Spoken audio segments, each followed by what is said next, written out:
Embaixador, muito obrigado por ter aceito meu convite. O senhor que está vivendo na China há 12 anos, foi embaixador em Pequim, foi cônsul-geral em Xangai, foi diretor do Banco Executivo do Banco Mundial, foi vice-ministro das Relações Internacionais do Ministério da Fazenda, tem uma grande experiência internacional, foi embaixador na Malásia, conhece profundamente a Ásia e a China. E fala mandarim, o que não é pouco, né, embaixador? Embaixador, quando é que o senhor começa a se interessar pela China?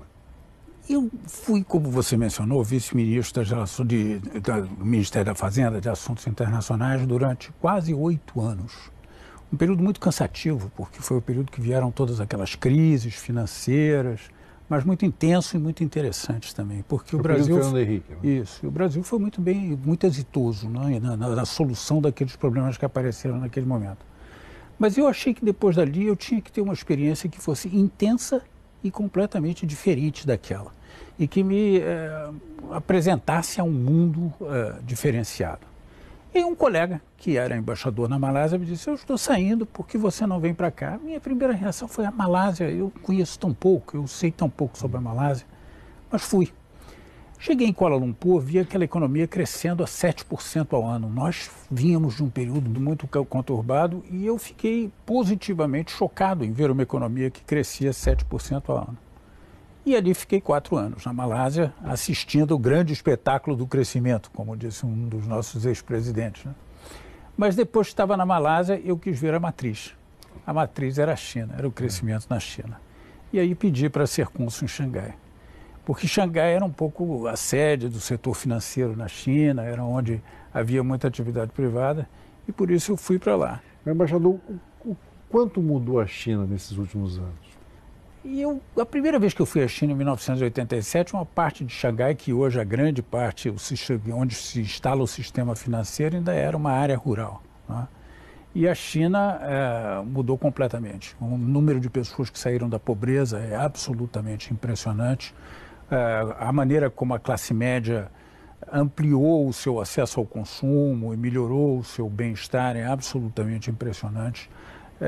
A maneira como os chineses se educaram ao longo do tempo, educação, eu digo educação acadêmica, não é? Na China e internacionalmente, e a maneira como eles passaram a absorver a realidade externa. Você sabe que quando você vive na China, você se dá conta disso.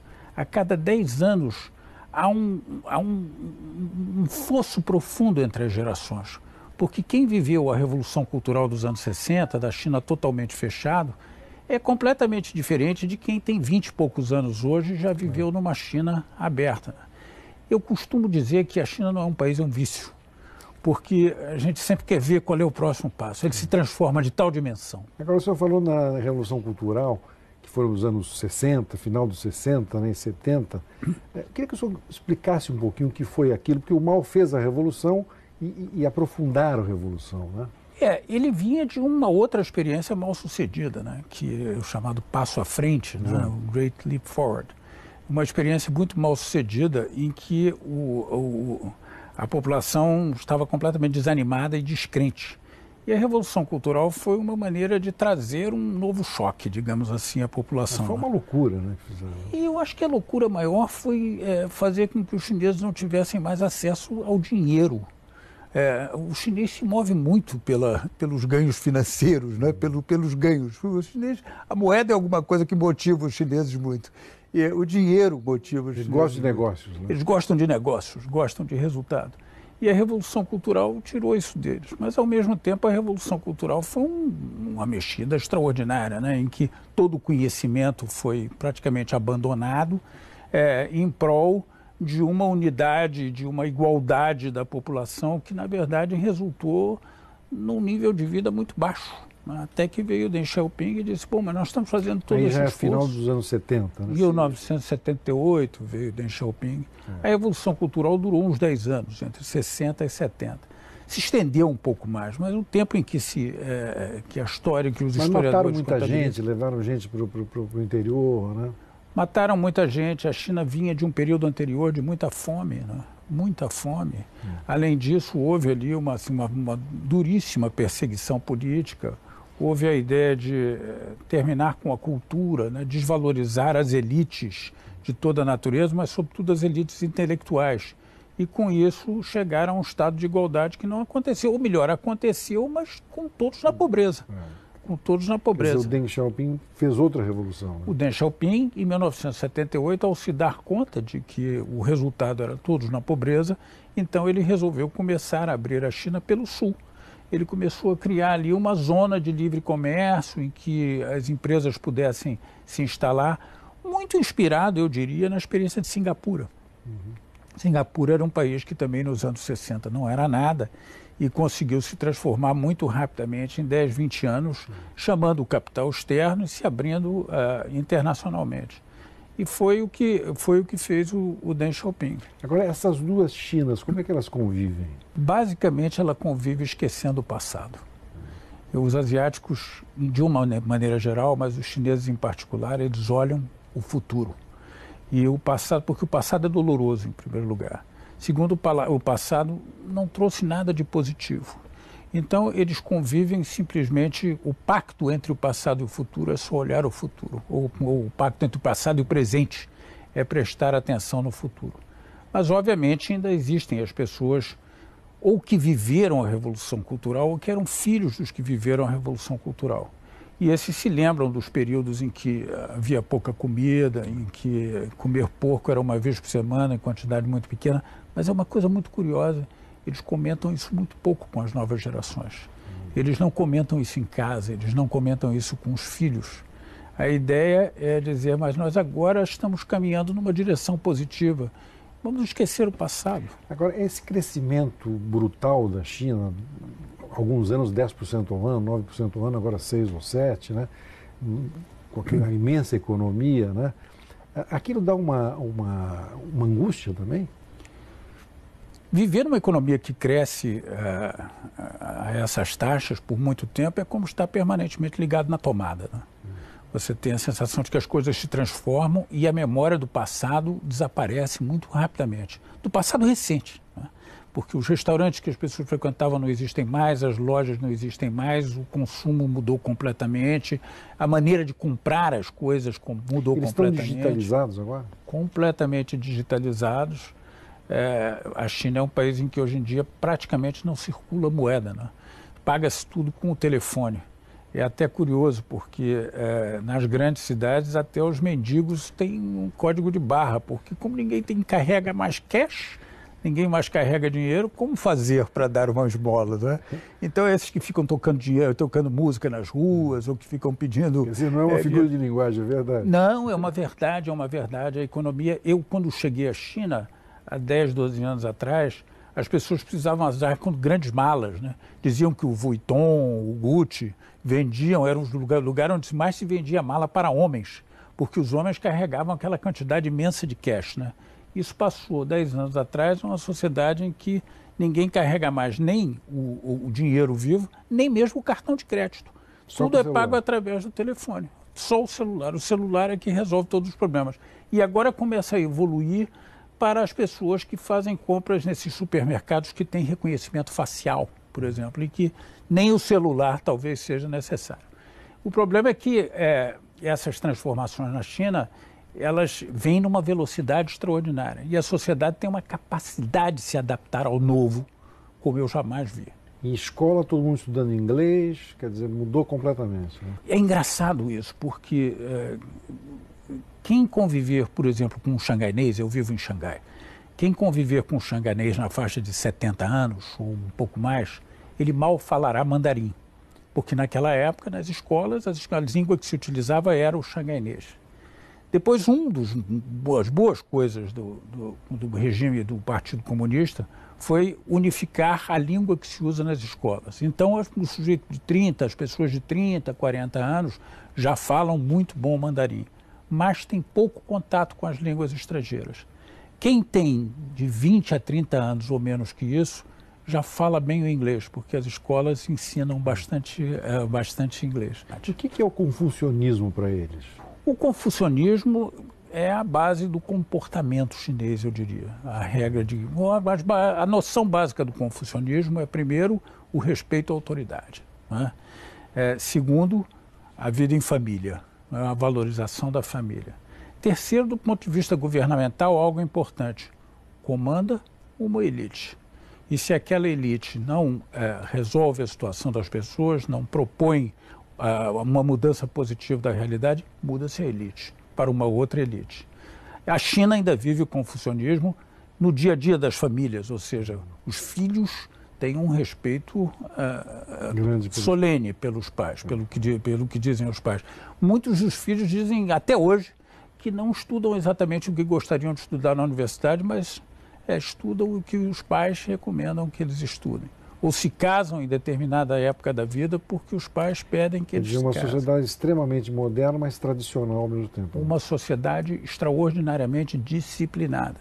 E a base dessa disciplina não é o Partido Comunista, é o confucionismo. São 5.000 anos de história em que essa disciplina existe. A outra característica muito forte na sociedade chinesa é o seguinte: como não houve uma entrada de outras etnias que não a etnia chinesa, eles têm lá diversas etnias no país, mas existe uma uniformidade muito grande, ou seja, independentemente do grau social das pessoas ou dos níveis de renda, o comportamento é absolutamente igual. Isso cria uma sociedade muito uniforme. E essa sociedade, ela coletivamente adere a novas ideias com muita rapidez, sem perder a base das tradições familiares. Não há religião, portanto a ética é familiar. Embaixador, vamos mais aqui para as coisas atuais, né? Guerra comercial com os Estados Unidos, né? O que pode acontecer e como é que o Brasil entra nesse processo?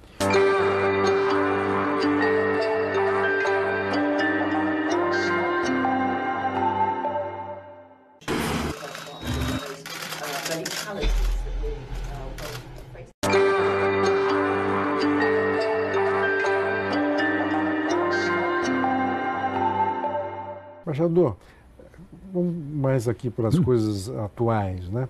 Guerra comercial com os Estados Unidos, né? O que pode acontecer e como é que o Brasil entra nesse processo? Eu acho, em primeiro lugar, que a guerra comercial com os Estados Unidos demorará muito tempo. Veio para ficar. Veio para ficar.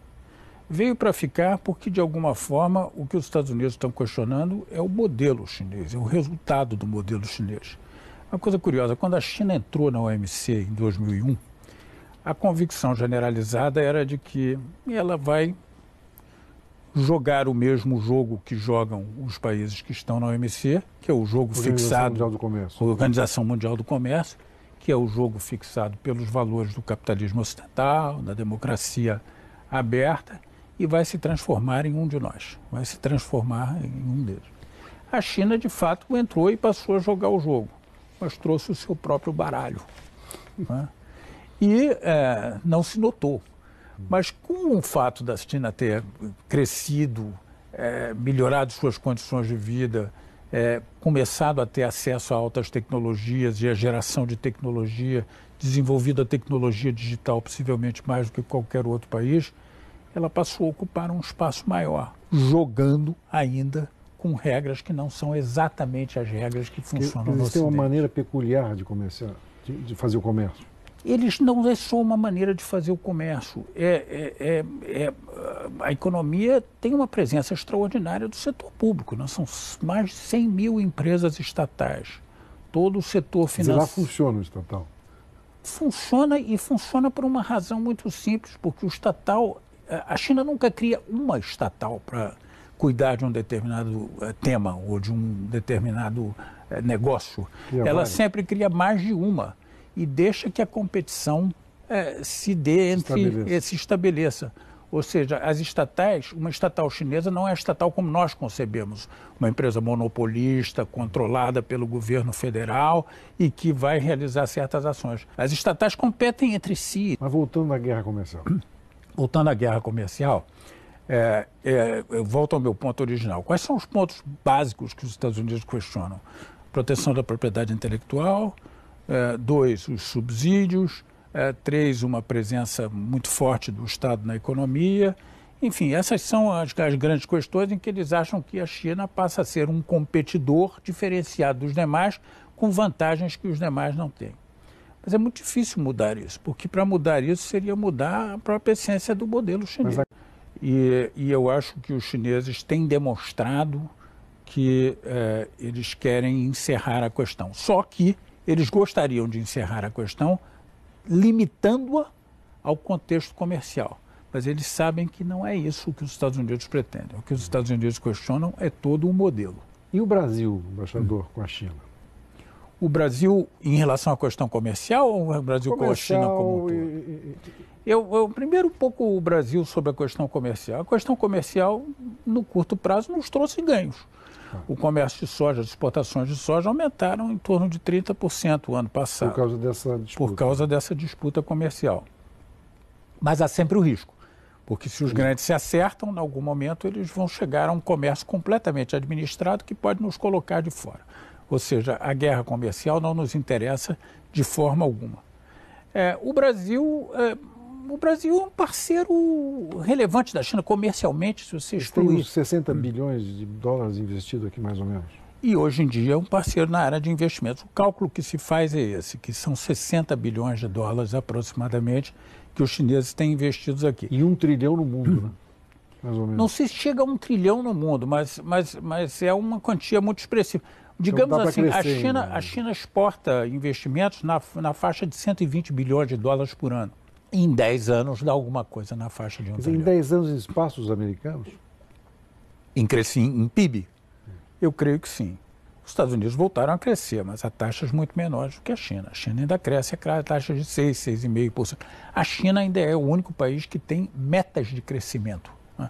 Os demais países têm metas de inflação, por exemplo. Mas a China tem metas de crescimento. Ou seja, ela calibra a economia para produzir aquele crescimento. Agora, morando lá, embaixador, sente-se um Estado policial ou uma certa liberdade? Como é que o senhor... É um misto, eu diria que é um misto. Ou seja, há uma liberdade de comportamento, de uma maneira geral, há uma liberdade de consumo, não é? Há uma liberdade Eles viajam, no campo dos negócios, há uma liberdade para viajar, etc. Mas há limites a essa liberdade. Os limites são dados, de um lado, pela própria cultura confucionista, como eu mencionei anteriormente, que prega a disciplina, o respeito, a autoridade, enfim, os limites, o exercício dos limites individuais. E um pouco consequência da própria ideologia do Partido Comunista. Quer dizer que provavelmente a nossa geração ainda não pegará isso, mas as próximas gerações vão viver um mundo em que a China será a grande potência, né? Nós vamos viver num mundo em que a China será a grande potência. Na verdade, nós já vemos isso, né? 120 bilhões de investimentos externos chineses por ano não é um número pequeno. A China já é o primeiro parceiro comercial de um grande número de países. Nunca foram, né, embaixador? Não. A China não tem nem a ideia de vender o seu modelo político e econômico, nem a ideia de se expandir territorialmente. Ela tem a ideia de se proteger na sua própria área, mas não tem a ideia de expansão. Quer dizer, deve ter um exército fortíssimo, claro, né? Mas eles foram invadidos pelos ingleses, pelos japoneses, né? Muitas vezes, pelos japoneses, pelos ingleses. A presença europeia no século XIX na China, não só em Xangai, mas em outras cidades também, foi bastante grande. E a presença japonesa foi muito grande em muitas circunstâncias diferenciadas. O senhor está lá há 12 anos, é agradável viver na China? É muitíssimo agradável. É o que eu estava dizendo anteriormente. Primeiro porque a China é um país que se transforma muito. Então é como, eu sempre digo que viver na China é como ver o futuro sem envelhecer. E para uma pessoa da minha idade é fantástico isso, né? Porque a gente consegue ver o que virá, não é? Então, isso é muito agradável. A segunda coisa é porque os chineses são muito agradáveis. E porque na China existe uma coisa muito importante. A noção de amizade para os chineses é uma noção muito sólida e muito profunda. Se intensificou muito, inclusive, com a política do filho único, né? Porque não se tendo irmão, o amigo é tudo, né? Então, é muito fácil fazer bons amigos na China. E os amigos são muito profundos. E isso torna a vida muito agradável. Eu imagino o fato de o senhor falar mandarim, isso aproxima muito também, né? Claro. Ajuda muito, ajuda muito. E eu acho que os chineses têm uma certa doçura, né? Engraçado porque algumas vezes as pessoas têm de fora uma noção dos chineses assim um pouco belicosos, né? O chinês não tem nada de belicoso. O chinês tem uma doçura, uma suavidade. Negócio de beber nos jantares é impressionante, né? Mas você sabe por que aquilo? Engraçado, as pessoas me perguntam assim, mas os chineses bebem muito? Uma vez eu perguntei a um chinês assim, você bebe? Ele disse, só a trabalho. Ou seja, só bebe nas ocasiões em que ele tem que agradar o cliente, beber com o cliente. Os asiáticos, em geral, bebem nessas circunstâncias pelo seguinte, os negócios na Ásia, e na China em particular, ainda se dão pela confiança mútua. O contrato vale muito pouco na China. E a profissão de advogado, por exemplo, na China, tem um valor muito reduzido, muito limitado. E os contratos valem muito pouco. O que vale é a confiança mútua. E para se fazer um contrato é preciso beber com as pessoas para que as pessoas relaxem, porque aí se conhece a verdadeira pessoa. Ou seja, quem estiver numa negociação na China e for a um jantar, não tenha nenhum receio de ficar completamente bêbado, porque isso será muito bem recebido, será muito bem visto, porque é alguém que relaxou, ou seja, não tem o que esconder, não é? E os contratos na China têm uma peculiaridade maior, que é o seguinte, eles acham que os negócios só se solidificam e só andam bem quando as duas partes estão satisfeitas. Ou seja, o chinês, ainda que no contrato ele tenha toda a razão e o contrato seja inteiramente favorável a ele, se a outra parte não estiver favorável, ele vai ouvir e vai mudar de posição. Ele vai aceitar isso. E essa ideia de que é preciso beber com as pessoas para conhecê-las liberadas, e a ideia de que é preciso construir um ambiente de confiança pessoal é essencial no mundo dos negócios na China. Os negócios só se dão quando existe a confiança mútua. E a confiança significa não a confiança para assinar um contrato, é a confiança permanente. E essa confiança se constrói com a relação pessoal. Então, os negócios eles dependem muito disso. E quem não entender essa realidade não fará bons negócios com a China, porque quem sentar com um contrato na mesa perdeu, porque quem traz o contrato é para brigar. Ou seja, nós temos muito que aprender com a China, né, embaixador? Nós temos que nos adaptar a essa realidade, porque queiramos ou não, eles serão uma economia e um país crescentemente importante na realidade internacional e na realidade econômica. E nós teremos que nos adaptar a essa realidade. Algumas vezes vamos ter que voltar a princípios básicos, né? A um comportamento anterior ao tempo em que os contratos passaram a determinar tudo. Nós vamos ter que nos adaptar a eles. Essa diferença entre o leste e o oeste vai ser talvez o tema mais relevante das próximas décadas. Como o Ocidente poderá ler a realidade no Oriente e quanto o Oriente estará adaptado para incorporar alguns dos valores ocidentais. Você vê que isso se reflete em tudo. Isso se reflete na controvérsia com os Estados Unidos, isso se reflete em toda a ideia de remodelar ou renegociar os princípios básicos da Organização Mundial do Comércio. E enquanto o Ocidente buscar disciplinar a China, estará numa empreitada que não tem saída, terminar no fracasso. De alguma forma, vai ter que haver um novo entendimento e uma nova compreensão. E eu acho que, você me perguntou várias vezes, mas o que encanta na China, uma das coisas que me encanta também é isso, é conseguir entender que sem essa ponte entre o Ocidente e o Oriente, o mundo vai viver momentos muito conflituosos e vai perder muito na possibilidade de fazer bons negócios, melhorar a condição de vida das populações, né? Aumentar o volume de comércio, aumentar o volume de investimentos. Vai se perder muito se não se tentar entender a ponte entre o Ocidente e o Oriente. Embaixador, muito obrigado, hein? Até a próxima. Muito obrigado, um prazer.